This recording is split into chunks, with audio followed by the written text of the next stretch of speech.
Hello everybody and welcome back to Esports Talk. My name is Caleb and once again we're talking about the doc. Dr. Disrespect has been in the headlines plenty as of late thanks to revelations regarding the Midnight Society, but launching a new game dev studio hasn't stopped him from keeping up his regular go-to of streaming.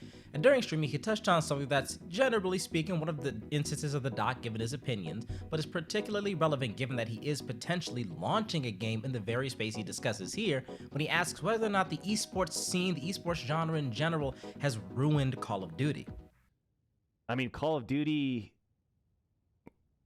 with each title, I don't know, man. It doesn't feel like it's going in the right direction for the professional side of the game. Black Ops 2 was the pinnacle. That's exactly what we wanted. The pacing, everything, and then it just feels like it just got faster and faster and faster. And the core gameplay seems to be influenced by that, is what I'm saying. That's why I asked the question: do esports ruin video games? Now, whether or not you agree or disagree with the doc's opinions on whether or not Black Ops 2 is a pinnacle of the series and how the series has taken a direction since then, there's a lot of interesting points here, particularly given the fact that he may be venturing into these same territories sometime soon and may have to face some of the same decision-making processes that may have led Activision to taking Call of Duty in the direction that it has when it comes to audience feedback, when it comes to adaptation for the game, when it comes to trying to make it suit the esports scene. After all, of course, you can assume that this is going to be a competitive game. Whatever is coming, it seems very, very likely it's going to be a battle royale, and thus it's going to have to anticipate the needs and desires of a scene that wants to make things competitive, wants to take things to tournament, wants to have ranked, etc., etc. Now look, I'm an FGC guy.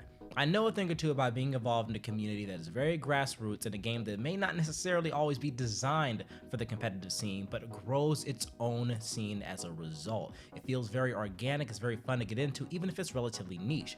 A lot of big FPF games in general, as a contrast, are supported and encouraged by their parent companies to be these big grand spectacles, so I can understand the point that there's a very different direction your game takes when you're trying for that sort of thing rather than when it is created organically, as the doc says.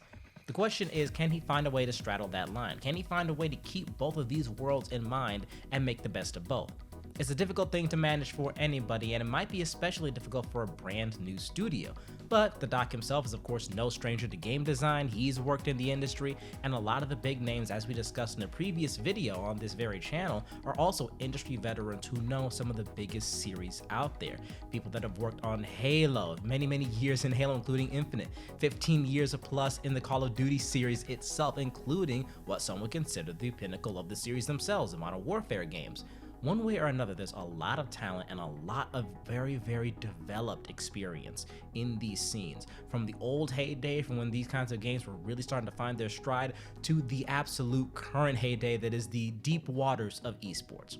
One way or another, we'll get a chance to see whether or not the doc can live up to expectations, and once again, manage to sidestep falling victim to the very same criticisms he's lobbed at other titles. And when he does, or doesn't, we'll be there to cover it, but for the time being, that's all we have. But we want to hear your thoughts. What do you think about what the doc has to say about the Call of Duty series and potentially battle royales in general? And do you think he's going to be able to sidestep these issues? Do you think he's going to be able to pull off something great with Midnight Society?